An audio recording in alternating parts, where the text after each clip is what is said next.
Um, where do you rank you and Murder Mook battle within battle rap history? Where do you have that rank? And do you I feel like, mean, oh yeah, do you feel like you get the respect and get mentioned up there with the J Mills and Murder Mooks like you should? shit. Respectfully, if I ain't getting mentioned ahead of Jay Mills in battle rap, I'm really doing something wrong. But in terms of music and battle rap, is two different things to me. In terms of battle rap, I feel like well, I'll answer your first question first.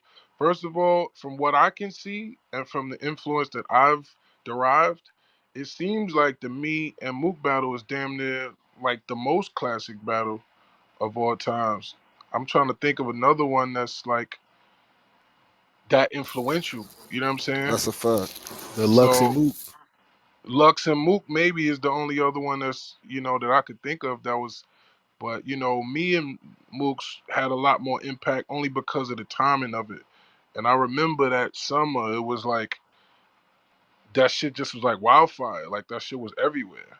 Like, and I didn't even think it would be like that, but I deliberately battled Mook on Smack only because, like, I was on Fight Club at the time. I already had the MTV shit. I was on MTV like 2 or 3 times already. So like, I was already lit in that world, but there was still back then. There was a lot of niggas that didn't have cable still. Like, there was no Fire Sticks. There was none of that shit. Niggas just would have that stack of white DVDs sitting on the dresser. Cocaine City, Facts. On Smack, God. you know what I'm saying? So it was like, I need to be in that stack of DVDs too.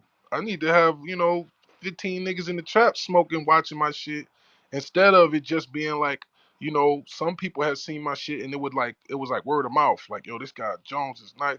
But a lot of people hadn't really seen me at that time.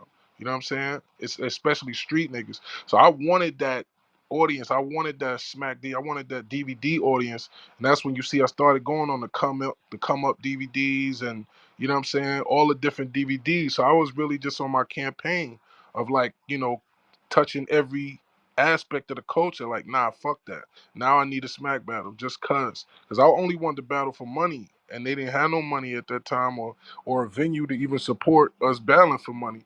So that was actually the only battle that I did at that time that was for free. So in my mind, it had this gotta go crazy. This gotta go viral, and this is before the YouTube even existed. So everywhere I went, I saw either somebody watching that battle, whether it was barbershops, it was on the big screen at the summer jam. It was just everywhere you went in the streets at that time, and to this day, I think they just posted it again recently, just to post it up, and that shit's at 4 million views again. Like, so it would be so many different times that battle would go viral. They would take it off the internet, or they post someone else would post it, it'd get deleted. But every time it would have millions of views on every video clip. You know what I'm saying? So Yeah.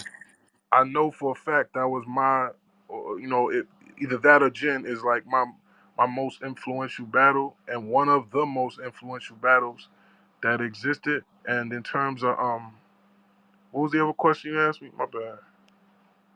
Now I had asked you if you get the if you do you think you get Oh, the respect? Yeah. yeah. Okay, so this is the thing in terms of that. Like, um, it is a little narrative out there of people that that don't want to give it up to me. You know what I'm saying? There's some people that will say, I don't know, like they'll act like they don't know I'm really him. But I gotta be real with myself in that consistency is key, in establishing any movement.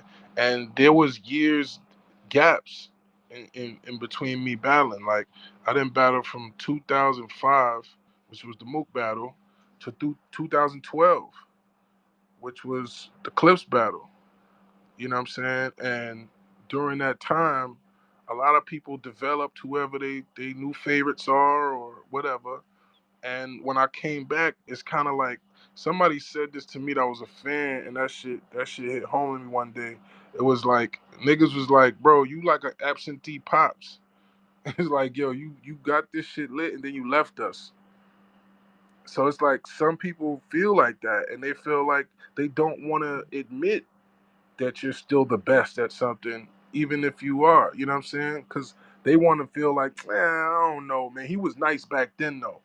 But then when you kill three, four niggas in a row and prove them wrong, it's some people that really is, is giving that up now. And if I look, and when I looked through my tweets when I got out, it was a lot of people saying stuff like, "Oh, the real goat is back," and da da da. And I appreciate all that, but it do seem like I gotta fight harder to get mines. I think like you was like kind of like the bully back then in battle rap. Like you was like kind of like, feel me, like the first kind of like bully of battle rap, so to You speak. think? So I don't. I could see why you say that. Like, I never been that personality wise, but in terms of like just, I think some people thought that I felt like I was above the culture. You know what I'm saying? Where because I did look at it at that time as a way to get on. Like, even though I was battling, I looked at that as like, this is how you get lit. This is how I'm gonna get a deal. This is how I'm gonna get on TV. This is how I'm gonna show the world I'm a fucking star, nigga. It's not about me just battling with y'all. This guy for me to dunk on for the poster. You know what I'm saying? And it's like, I think just me having that mind state and that energy, comes off the wrong way to certain people, instead of them just realizing this is how I have to think to be successful. This is how I have to think to not get caught in the realm that many battle rappers are, where they're just battle rappers. They're not on some artist timing, they're not on star timing. You know what I'm saying? They just, this is what you do, that's who you are, and you're battle man. So I never wanted to be that. I always, wanted the world to just respect my talent, period. Like, there's no reason I can't be in Fast and Furious 12 or fucking whatever else. Anything another motherfucker can do, I can do, nigga. And that's the way I always felt. So I didn't want to pigeonhole myself to that.